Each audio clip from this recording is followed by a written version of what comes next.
जय श्री कृष्णा। प्रिय दर्शकों, आप सभी का स्वागत है हमारे इस YouTube चैनल पर। दर्शकों, एक ज्योतिषीय आकलन तो इस बात पर जरूर बनता है कि आखिर इस बार के चुनाव के रिजल्ट्स ऐसे क्यों रहे।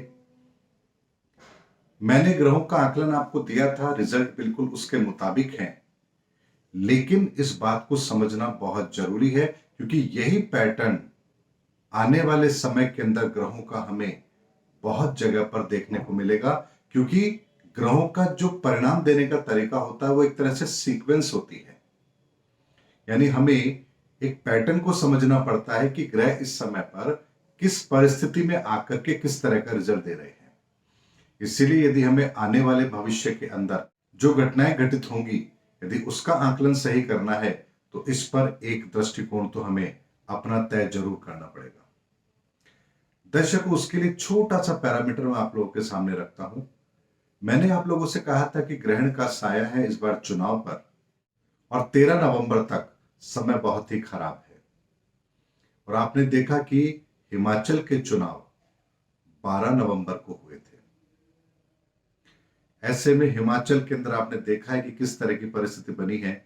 वोट शेयर आपने देखा है 1% से भी कम का फर्क रहा है, और कांग्रेस जीतने के बाद भी वहां पर उसे अपना मुख्यमंत्री पद का उम्मीदवार तय करने में भी बहुत मुश्किलों का सामना करना पड़ रहा है। और आने वाले समय के अंदर हिमाचल की सरकार स्थिर ना रहे, इसकी संभावना पूरी पूरी बनेगी, क्योंकि इसका जो गठन हुआ है वो ऐसे नक्षत्रों के अंदर ऐसे ग्रहों की स्थिति में हुआ है जो स्थिरता देगा ही नहीं। अब उसके बाद यदि हम बात करें कि 13 नवंबर के बाद में और बाकी के राज्यों के अंदर नामांकन प्रक्रिया भी उसके बाद ही आरंभ हो रही है, यानी कि गुजरात के अंदर भी 14 नवंबर के बाद नामांकन आरंभ हुआ। और रिजल्ट की अगर हम बात करें 8 दिसंबर है, लेकिन उससे पहले 1 तारीख, 4 तारीख और 5 तारीख को मतदान हुआ है। अब यहां पर भी कॉम्बिनेशन को समझेंगे। दिल्ली के अंदर जो कुछ हुआ यह होना अवश्यंभावी लग रहा था, क्योंकि ग्रहों की परिस्थिति ऐसी ही थी। लेकिन दो चुनावों के मध्य में ही, यानी कि हिमाचल और गुजरात के चुनाव के मध्य में ही बीच में एमसीडी के चुनाव को लेकर के आया गया। ये कहीं ना कहीं ऐसा प्रतीत होता है जैसे कुदरत ने अपने आप से एक ऐसा उपाय किया है जो गुजरात के अंदर भारतीय जनता पार्टी की तकलीफों को कम करने के लिए पर्याप्त था।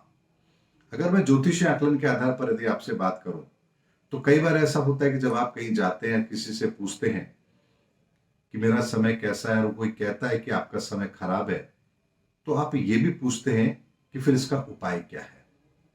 और वहां पर वो आपको कुछ ना कुछ उपाय ऐसा जरूर बताते हैं कि अगर आप ये कर लेंगे तो आपकी ये परेशानी थोड़ी कम हो जाएगी। कोई दान पुण्य होता है या और कोई चीज होती है। यानी यहां पर यदि मैं ये कहूं कि अगर एमसीडी के चुनाव, दिल्ली के एमसीडी के चुनाव यहां नहीं होते दोनों विधानसभा के साथ में, तो गुजरात के परिणाम कुछ अलग तरह के होते। लेकिन ग्रहों का नेगेटिव इंपैक्ट था, उसने अपना असर भी देना था। इसीलिए काफी हद तक नेगेटिव इंपैक्ट गुजरात से ट्रांसफर होकर के दिल्ली पर शिफ्ट हुआ, और दिल्ली एमसीडी अरविंद केजरीवाल जी ने जीती और गुजरात नरेंद्र मोदी जी ने जीता। दर्शकों, ग्रहों की जो परिस्थिति बनती है ये होती ही इसी तरह से है कि आपको जो रिजल्ट देना चाहती है वो देती है, लेकिन यदि आपका समय सही हो तो कुछ ना कुछ ऐसी परिस्थितियों का निर्माण वो जरूर करवा देती है जिससे आपका डैमेज कम हो, या आपके सामने जो परेशानी आने वाली है उसको आप बेहतर तरीके से हैंडल कर पाए।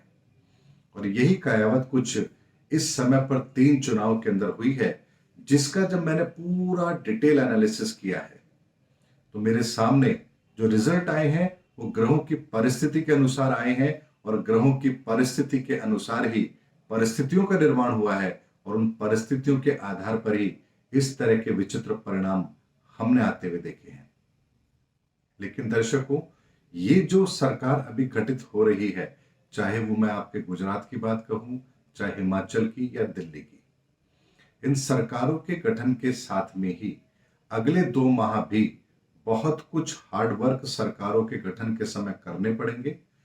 जैसा आपको पता है गुजरात के अंदर इतनी सारी सीटें हैं, तो लोगों को एडजस्ट करने में, मंत्रिमंडल में लेने में भी वहां पर दिक्कतें बहुत आएंगी, क्योंकि विधायक ज्यादा है और सरकारी पद या यूं कह सकते हैं मंत्रिमंडल में संख्या सीमित होती है।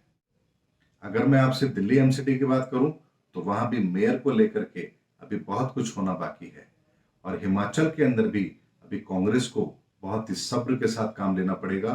धैर्य के साथ चलेंगे तभी वो अपनी पार्टी की इस छवि को सही रख पाएंगे कि जीतने के बाद हम बिखर जाते हैं।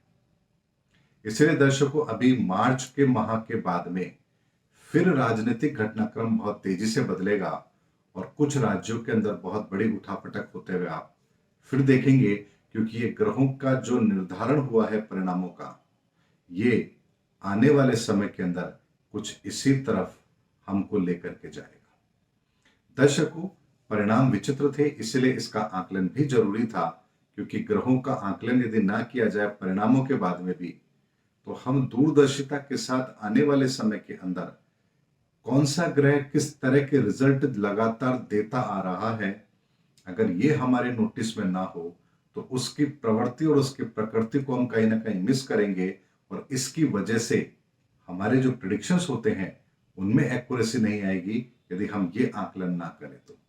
इसलिए आकलन जरूरी था, और ये आप लोगों के सामने मैंने इसलिए रखा ताकि इस आकलन को देख करके आप स्वयं अपने निजी जीवन के अंदर भी इस बात को समझ पाए कि जब कोई बड़ा घटनाक्रम आपके जीवन में घटने वाला है और यदि समय थोड़ा आपके विपरीत है, तो कुदरत कोई ना कोई ऐसा रास्ता निकालती है ताकि आपका रास्ता सुगम हो या आपको उस लक्ष्य की प्राप्ति हो जो आप चाहते हैं। और यही कुछ हुआ भी है। उम्मीद करता हूं दर्शकों, मेरा वीडियो आपको जरूर पसंद आया होगा। अगले वीडियो में आपसे फिर भेंट होगी, तब तक हमारे चैनल पर बने रहिए। जय हिंद, जय भारत।